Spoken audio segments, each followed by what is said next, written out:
सिद्ध करो कि मैट्रिक्स ए जो यहाँ पर दिया गया है एक ऑर्थोगोनल मैट्रिक्स अर्थात लाम्बिक आव्यूह है।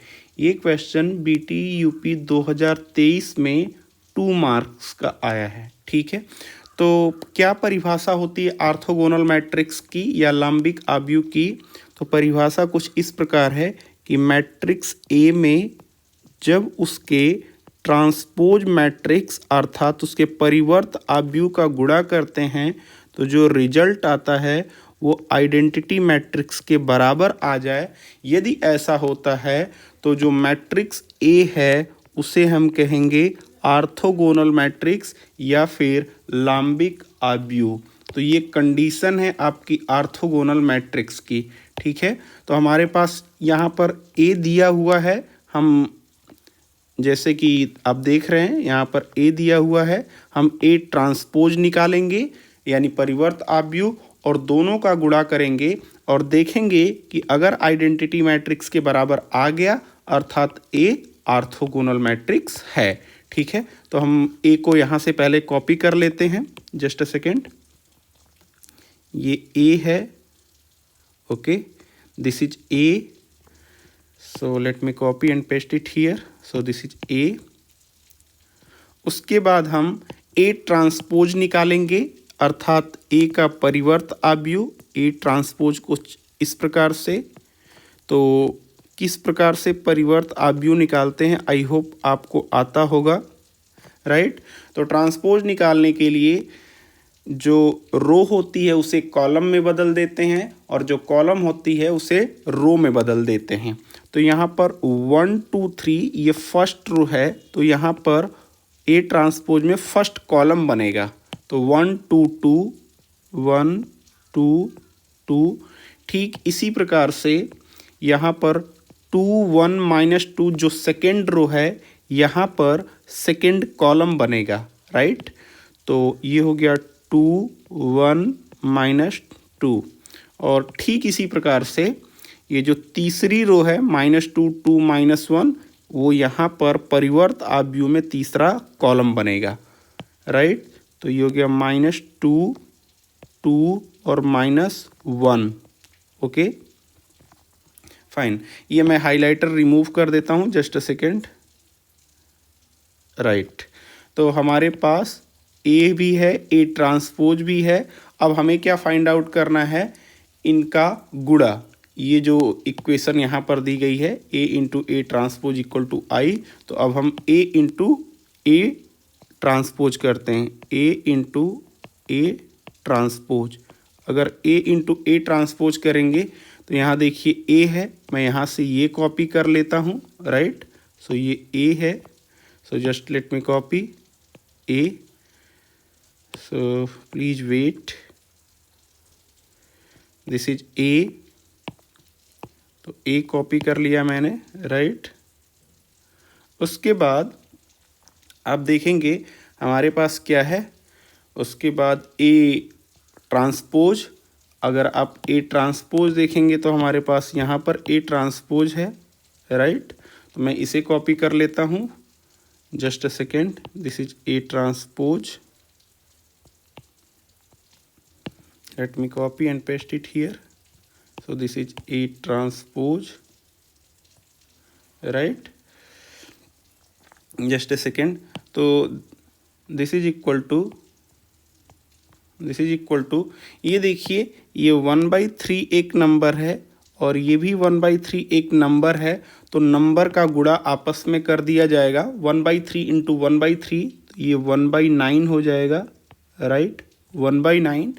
और फिर इसके बाद ये मैट्रिक्स ये जो यहाँ पर दी गई है फॉलो कीजिएगा प्लीज। तो 1/9 इंटू दिस और उसके बाद यहाँ पर जो मैट्रिक्स है please follow, right. So this is this, right. अब उसके बाद late me copy on another page so that space की कोई प्रॉब्लम ना हो, just a second. So okay,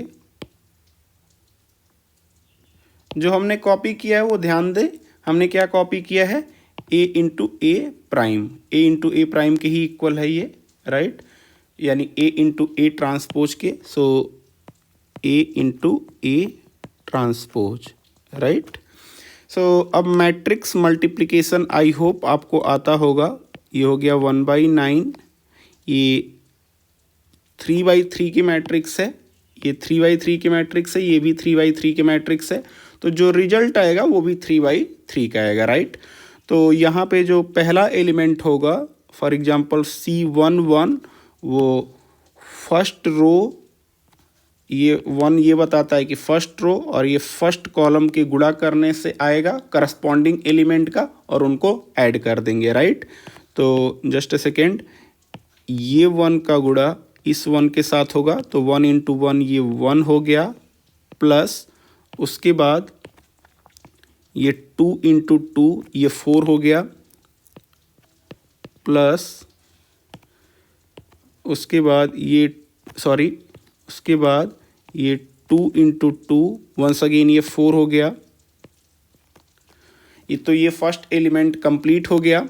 उसके बाद late me remove all these highlighters, just a second, highlighter is very powerful here, okay, now उसके बाद C12, इसका अर्थ है, देखिए ये फर्स्ट रो है, जो 1 है वो ये बता रहा है फर्स्ट रो और 2 बता रहा है सेकेंड कॉलम। तो इसी प्रकार से ये फर्स्ट रो और सेकेंड कॉलम का गुणनफल होगा, और उन जो गुणनफल आएगा करस्पॉन्डिंग एलिमेंट का उसको हम ऐड कर देंगे, राइट। तो 1 का मल्टीप्लिकेशन 2 के साथ होगा, तो 1 इंटू 2 2 हो जाएगा, just let me remove this, तो ये 2 हो गया, प्लस इस 2 का गुणा इस 1 के साथ हो जाएगा, तो ये 4 हो जाएगा, right. Just a second, I am sorry, 2 into 1 2 हो गया, 2 इंटू 1 2 हो गया, राइट। उसके बाद ये जस्ट अ सेकेंड, ये 2 इंटू -2 ये -4 हो जाएगा। आई होप आप फॉलो कर रहे होंगे। ठीक इसी प्रकार से अब हम कैलकुलेट करेंगे C13। यहाँ पर देखिए ये फर्स्ट रो, ये जो 1 बता रहा है फर्स्ट रो और जो 3 क्या बता रहा है थर्ड कॉलम, तो ये आएगा मैट्रिक्स के पहले रो, जैसे कि जस्ट अ सेकेंड, इसको पहले हटा लेने दीजिए। तो ये फर्स्ट रो और थर्ड कॉलम के मल्टीप्लिकेशन से आएगा, राइट। उनके करस्पॉन्डिंग एलिमेंट का मल्टीप्लाई करेंगे और फिर ऐड करेंगे। तो यहाँ देखिए 1 का मल्टीप्लिकेशन -2 के साथ होगा, तो ये हो गया -2। उसके बाद इस 2 का मल्टीप्लिकेशन 2 के साथ, तो ये +4। उसके बाद ये आपका हो जाएगा 2 का मल्टीप्लिकेशन -1 के साथ, तो ये -2 हो जाएगा, राइट। तो ये हमारा फर्स्ट रो कंप्लीट हो गया, राइट। अब उसके बाद सेकेंड रो पे आ जाएंगे। तो आपने क्या देखा, गुणा किस प्रकार से होता है, फर्स्ट रो ले लेते हैं, फिर उसके बाद फर्स्ट कॉलम, तो ये एलिमेंट आ गया। उसके बाद फर्स्ट रो के साथ ये सेकेंड कॉलम ले लेते हैं, तो फर्स्ट रो सेकेंड कॉलम का ये एलिमेंट आ जाता है। फर्स्ट रो के साथ थर्ड कॉलम ले लेते तो ये एलिमेंट आ जाता है, ठीक है। तो आई होप आप मैट्रिक्स मल्टीप्लिकेशन में यूज टू हो चुके होंगे। तो अब हमें क्या निकालना है यहाँ पर, C second row first column, तो ये कैसे आएगा, I am sorry, second row और फर्स्ट कॉलम के मल्टीप्लिकेशन से आएगा, उनके करस्पॉन्डिंग एलिमेंट के, राइट। तो just let me remove C21। सो 2 का मल्टीप्लिकेशन होगा 1 के साथ, तो 2 इंटू 1 2, प्लस उसके बाद ये 1 इंटू 2 ये 2 हो जाएगा। उसके बाद ये -2 इंटू 2 ये -4 हो जाएगा, सो दिस इज -4, राइट। तो ये हमारा कंप्लीट हो गया। उसके बाद just a second wait, okay. तो अब हमें क्या निकालना है, 2 2। तो ये देखिए, ये सेकेंड रो और सेकेंड कॉलम का एलिमेंट है, तो सेकेंड रो यानी ये सेकेंड रो हो गया, और फिर ये सेकेंड कॉलम, इसका करस्पॉन्डिंग एलिमेंट का मल्टीप्लिकेशन करके ऐड करेंगे, राइट। तो ये 2 इंटू 2 ये 4 हो जाएगा, प्लस ये 1 इंटू 1 ये 1 हो जाएगा, प्लस 1, और -2 इंटू -2 ये +4 हो जाएगा, राइट। तो ये +4 हो गया, ओके। उसके बाद जस्ट अ सेकेंड, उसके बाद हम C23 निकालेंगे, राइट। तो यहाँ का जो एलिमेंट होगा उसे C23 कहेंगे, और ये कैसे मिलेगा, सेकेंड रो थर्ड कॉलम के मल्टीप्लिकेशन के करस्पॉन्डिंग एलिमेंट के एडिशन से। तो ये second row third column, right. तो आइए करते हैं करस्पॉन्डिंग एलिमेंट का मल्टीप्लिकेशन। 2 का मल्टीप्लिकेशन -2 के साथ, तो ये -4, राइट। 1 का मल्टीप्लिकेशन 2 के साथ, तो +2, और उसके बाद -2 का मल्टीप्लिकेशन -1 के साथ, राइट। तो ये +2 हो जाएगा, राइट। So this is +2। हमारी सेकेंड रो अब कंप्लीट हो गई है। अब बारी है थर्ड रो की। नाउ अब हम अपने आंसर की तरफ पहुंचने वाले हैं, राइट।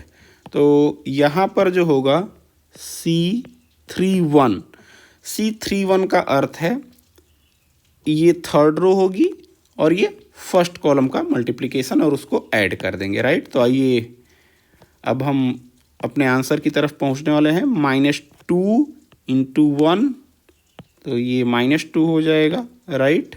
उसके बाद 2, जस्ट अ सेकेंड, ये 2 इंटू 2 ये 4 हो जाएगा, तो +4। उसके बाद -1 इंटू 2, तो ये -2 हो जाएगा, राइट। आई होप आप समझ रहे होंगे। उसके बाद आई एम सॉरी, राइट। उसके बाद यहाँ पर क्या है, ये C32, तो ये थर्ड रो सेकेंड कॉलम के करस्पॉन्डिंग एलिमेंट का मल्टीप्लिकेशन और उनको ऐड कर देंगे। देखिए कैसे करते हैं, -2 इंटू 2 ये -4, उसके बाद 2 इंटू 1 ये +2, और उसके बाद जो लास्ट एलिमेंट है -1 इंटू -2 ये हो जाएगा +2, राइट। अब हम अपने आंसर की तरफ पहुंच चुके हैं। जस्ट लास्ट स्टेप है, अब आखिरी एलिमेंट को कैलकुलेट करना है और उसके बाद जस्ट सिंप्लीफाई करना है। मैट्रिक्स मल्टीप्लिकेशन थोड़ा सा लेंदी प्रोसेस है जिसमें कैलकुलेशन मिस्टेक्स बहुत होती हैं, आपको केयरफुल होके करना पड़ेगा, राइट। तो C33 अर्थात ये थर्ड रो थर्ड कॉलम का एलिमेंट है, ये 3 बता रहा है रो, ये 3 बता रहा है कॉलम। तो ये कैसे आएगा, थर्ड रो और थर्ड कॉलम का करस्पॉन्डिंग एलिमेंट का मल्टीप्लिकेशन और फिर उनको ऐड करेंगे, राइट। तो आइए C33 निकाल लेते हैं। तो -2 इंटू -2 ये +4, उसके बाद ये 2 आई एम सॉरी, उसके बाद ये 2 इंटू 2 अगेन +4, और उसके बाद जस्ट अ सेकेंड, -1 इंटू -1 ये +1 हो जाएगा, राइट। अब हमें जस्ट सिंप्लीफाई करना है। तो दिस इज इक्वल टू 1/9, 1/9, यहाँ पर 1 + 4 5 + 4 9, ये 9 हो गया, राइट। 2 + 2 4 - 4 ये 0 हो गया, सो दिस इज 0। उसके बाद -2 + 4 + 2 - 2 ये 0 हो गया, ये भी 0 हो गया, राइट। यहाँ पे 2 + 2 4 - 4 ये 0 हो गया। यहाँ पे 4 + 1 5 + 4 9 हो गया, राइट। यहाँ पे -4 + 2 -2 और ये +2 ये 0 हो जाएगा,